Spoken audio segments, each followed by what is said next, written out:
और दूसरी बात ये है कि ये भी ज़हन में रखें कि ये नून लीग से बड़ा जलसा था। इन लोगों का ये तरीका वारदात है, ये नून लीग का बहुत पुराना तरीका है। यही असल बात है कि क्या बैलेट पेपर पे बल्ले का निशान होगा, क्योंकि हालांकि इलेक्शन ऐसे इलेक्शन तो नहीं करवाया जा सकता ना, 24-25 करोड़ के मुल्क में इस तरह इंतखाबात करवाना।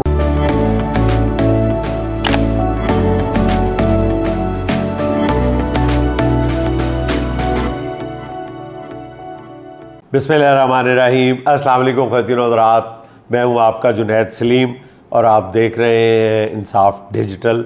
नाज़रीन, गुफ्तगू के आगाज़ में ही एक माज़रत और एक दरख्वास्त। माज़रत ज़ाहिर है तवील गैर हाज़िरी पे, और उसकी वजह मैं पहले भी अर्ज़ कर चुका हूँ, GNN में मेरी मसरूफ़ियात। और दरख्वास्त ये कि अगर आपको मेरी मारूज़ात पसंद हैं तो बराए करम इसे अपने हम ख्याल दोस्तों तक ज़रूर पहुँचाएँ। ख़ुद भी इस चैनल को फ़ेसबुक पे, यूट्यूब पे सब्सक्राइब करें और अपने दोस्तों को भी इस तरफ मायल और राग़िब कीजिए। सर, जहानिया में इस्तेहकाम पाकिस्तान पार्टी के पावर शो के बारे में क्या कहेंगे? पावर शो इतना बड़ा पावर शो यार, पाकिस्तान की तारीख़ में इतने बड़े जलसे की, तासीसी जलसे की मेरा ख्याल मिसाल नहीं मिलती। कई दिन से जनूबी पंजाब की सारी सड़कें, छोटी बड़ी मोटरवे सब बंद थीं और इधर उधर इस्तकबालिया कैंप लगे हुए थे। लाखों की तादाद में लोग जो थे वहाँ पे डेरे डाले हुए थे।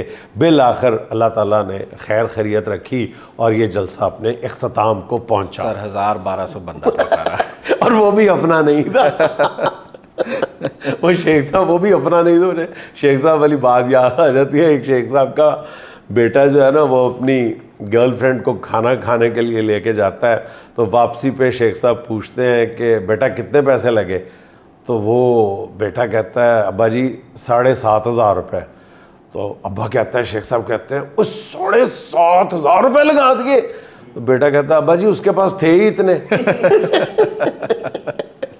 तो ये उसके इसके मिला के 1000-1200 थे। अलीम खान साहब के मुलाजमीन मिला के, ऊपर से फिर तरीन साहब के, मेरा ख्याल है तरीन साहब के जितने मज़ारे थे ना ज़मीनों पे काम करने वाले, उनकी फैक्ट्रियों में काम करने वाले मुलाजमीन, मेरा ख्याल वो भी पूरी तरह से नहीं आए। अगर वो भी पूरे आ जाते तो मेरा ख्याल 10-15 हज़ार तो हो ही जाने थी शुरका की तादाद। और दूसरी बात ये है कि ये भी ज़हन में रखें कि ये नून लीग से बड़ा जलसा था। देखिए, तरक्की ये हुई है ना कि नून लीग के जो जलसा था मीनार पाकिस्तान पे, उस पर आपने देखा होगा कि कुर्सियों का जो बाहमी फासला था वो 10-10 फुट था और एक कुर्सी पे सिर्फ एक झंडा लगा हुआ था। तो यहाँ पे तरक्की ये हुई है, ये जलसा इस हवाले से नून लीग से बड़ा था कि यहाँ पे कुर्सियों का जो बाहमी फासला था वो 15-15 फुट था और एक एक कुर्सी पे 2-2 झंडे लगे हुए थे। तो ये ज़हन में रखें, ठीक है। चलें सर, इस्तेहकाम पाकिस्तान पार्टी को छोड़ें, लेकिन उनके हवाले से एक बड़ी दिलचस्प बात हुई, कहते हैं कि हमारा असल मुकाबला नून लीग के साथ है। हाँ, और नून लीग का किसके साथ है? प्रॉब्लम ये है कि इस वक्त हर जो पहलवान है ना, वो ये समझ रहे हैं कि जो एस्टेब्लिशमेंट इंतखाबी अखाड़ा सजाने जा रही है वो मेरे लिए सजा रही है। मतलब नून लीग वाले ये समझते हैं कि ये मेला हमारे लिए सजाया जा रहा है, कायदे मोहतरम मियां मोहम्मद नवाज शरीफ साहब को वज़ीर आज़म बनाने के लिए। और इस्तेहकाम पाकिस्तान पार्टी कह रही है नहीं जी नहीं, वादा तो हमसे हुआ है। और पीपल्स पार्टी कहती है कि नहीं जी नहीं, वज़ीर आज़म तो बिलावल साहब। खैर, बिलावल साहब वाली खुशफहमी तो अब खासी हद तक दूर हो गई है और पीपल्स पार्टी को बहुत अफाका है। तो लेकिन बाकी जो है नवाज शरीफ साहब, उनका कमाल ये है कि वो अभी से ही ना बिहेव करना शुरू कर दिया उन्होंने वज़ीर आज़म के तौर पे। और उसकी बुनियादी वजह पता है क्या है? इन लोगों का ये तरीका वारदात है। ये नून लीग का बहुत पुराना तरीका है। आपको याद है 2013 के इलेक्शन में 9-9:15 बजे उन्होंने विक्ट्री स्पीच कर दी थी और विक्ट्री स्पीच में उन्होंने फरमाइश भी कर दी थी साहब कि मुझे 2 ताई अक्सरियत चाहिए जी। अब जाहिर है कि ये इस तरह के बयान दे के ये पूरी सरकारी मशीनरी को, पूरे सिस्टम को अपने ताबे कर लेते हैं। इस दफ़ा भी यही कर रहे हैं कि एयरपोर्ट पे उतरते ही उन्होंने वज़ीर आज़म के तौर पे बिहेव करना शुरू कर दिया। हालांकि कुछ लोगों ने नवाज शरीफ साहब को ये सजेशन दी थी कि आप इस तरह बिहेव ना करें, इस तरह ये लगेगा कि हम एक डील के नतीजे में आए हैं। लेकिन ये मरियम बीबी की ख्वाहिश है कि ये इम्प्रेशन जाने में कोई कबाहत नहीं है। ये अगर इम्प्रेशन जाता है तो ये ज़रूर जाना चाहिए। मरियम बीबी का ये कहना है कि ये इम्प्रेशन जाना चाहिए, क्योंकि ये सिस्टम इसी बात का मतकाजी है। हमारा सियासी निज़ाम जो है वो इस्टेब्लिशमेंट के साथ जो जुड़ा होता है उसके सामने सजदा रेज हो जाता है, तो इसलिए ये इम्प्रेशन जाना चाहिए कि हम डील करके आए हैं, इसमें कोई छुपाने वाली बात नहीं है। सही। लेकिन सर अभी क्या आपको लगता है कि नवाज शरीफ साहब वज़ीर आज़म बन पाएंगे? मेरा ख्याल है कि नवाज शरीफ साहब दूर दूर तक इस सिस्टम को अपने काबू में करने में कामयाब होते नज़र नहीं आ रहे। उसकी बुनियादी वजह है, देखें कि इससे पहले जिसके साथ आपका मुकाबला होता था या इस्टेब्लिशमेंट अपने तौर पे किसी को घोड़े को तैयार करती थी, तो उसके मुकाबले पे जो कुव्वत होती थी ना, वो अगर कामयाब यानी यहाँ पे खड़ी होती थी तो जिसको इस्टेब्लिशमेंट तैयार करती थी वो भी कोई 10-15 के फ़र्क से उसको ऊपर कर दिया जाता था। इस वक्त प्रॉब्लम ये है सारे सिस्टम के लिए कि जिसको हराना मकसूद है, जिसको पीछे करना मकसूद है, उसकी मकबूलियत 7वें आसमान को छू रही है। लेकिन जिसको तैयार किया जा रहा है, फ़र्ज़ करें नवाज शरीफ साहब को भी, वो ना सिर्फ ये कि उसके करीब करीब कहीं नहीं है, बल्कि उल्टा नफरत की वो अवाम के गैज़ो गज़ब का शिकार होते हुए नज़र आ रहे हैं। और जूं जूं वो इस्टेब्लिशमेंट से कुर्बत की बातें करते हैं, तू अपनी जो रही सही कसर है वो भी खोते चले जा रहे हैं। और इस वक्त उनके साथ बुनियादी जो मसला नज़र आ रहा है वो ये है कि दोनों में जो फ़र्क है वो बहुत ज़्यादा है। एक तरफ मकबूलियत की इंतहा है और दूसरी तरफ अगर नॉर्मल सिचुएशन भी होती तो कुछ कहा जा सकता था, दूसरी तरफ नफ़रत की इंतहा है, इसलिए उनके पास बहुत ज़्यादा रास्ता नज़र नहीं आ रहा। लेकिन सर वो कोशिश तो कर रहे हैं ना। कोशिश करने में कोई अर्ज नहीं है, लेकिन कोशिश वही है कि वो फैसलाबाद की वो माई वाला जवाब मैं दे सकता हूँ आपको। जैसे बंदे ने आके पूछा, अम्मा जी एक अच्छी बात दी है, उन्होंने कहा बहुत टक्कर मार के भेज लें। तो नून लीग से भी यही कहा जा सकता है कि पता ही है, आप टक्कर मार के देख लें फिर। लेकिन सर असल बात यह है कि बैलेट पेपर पर बल्ले का निशान होगा। यही असल बात है कि क्या बैलेट पेपर पे बल्ले का निशान होगा, क्योंकि आइंदा का जो पूरा मुल्क का जो सियासी मंजरनामा है ना, उसका इन्हिसार इसी बात पे है। ये इस पीटीआई तो बल्ले के इंतखाबी निशान के बग़ैर भी अपनी इंतखाबी हिकमत अमली वज़ा कर चुकी है, हम अपने पिछले वीलॉग में बता चुके हैं। लेकिन इस हवाले से आपको एक बात बताऊं, बहुत बड़ी जो डेवलपमेंट है ना इस हवाले से, जो पीटीआई के लिए बहुत बड़ी खुशखबरी है। और पीटीआई की कोर कमेटी बशमूल उसके रूपोश रहनुमाओं के, उन्होंने इस खबर को एक तरह से सेलिब्रेट भी किया है और उसके उस ज़मन में उन्होंने इमरान खान साहब से अपने वकाला के ज़रिए आने वाले दिनों में मज़ीद जो है वो कोई कॉरस्पॉन्डेंस भी करेंगे, कोई गुफ्तो शनीद भी करेंगे। वो आम ख़बर ये है कि जो गुज़श्ता रोज़ अमरीकी नायब वज़ीर ख़ारजा ने पाकिस्तान के निगरान वज़ीर ख़ारजा को फ़ोन किया है, उन्होंने फ़ोन किया है और कहा है कि किसी सियासी जमात को इंतखाबी अमल से बाहर ना रखा जाए और इंतखाबी अमल को हर कीमत पे शफ़ाफ बनाया जाए।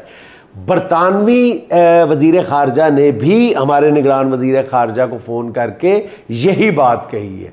अब दो बड़े मुल्कों का दबाव है पाकिस्तान पे कि आप किसी सियासी जमात को इंतखाबी अमल से बाहर नहीं रखेंगे। इसका मतलब है पीटीआई के लिए ये बहुत बड़ी ख़बर है और ये सब बच्चा ये बात जानता है कि अगर बैलेट पेपर पे बल्ले का निशान है तो फिर पीटीआई को हराना तमाम तर प्री पोल और पोल डे रिगिंग और पोस्ट पोल रिगिंग करके, तीनों तरह की रिगिंग करने के बावजूद पीटीआई को हराना तकरीबन नामुमकिन है। नून लीग के साथ प्रॉब्लम ही इस वक्त ये है कि उसकी एक तरफ जिस बंदे के साथ मुकाबला है उसकी मकबूलियत 7वें आसमान को छू रही है और दूसरी तरफ नून लीग खुद नॉर्मल पोजीशन में नहीं है। इससे पहले ये होता रहा है, पाकिस्तान की तारीख उठा के देख लें, भुट्टो का दौर देख लें, भुट्टो साहब जब बहुत पॉपुलर थे तो उनके मुखालफीन भी जो थे वो भी कम नहीं थे।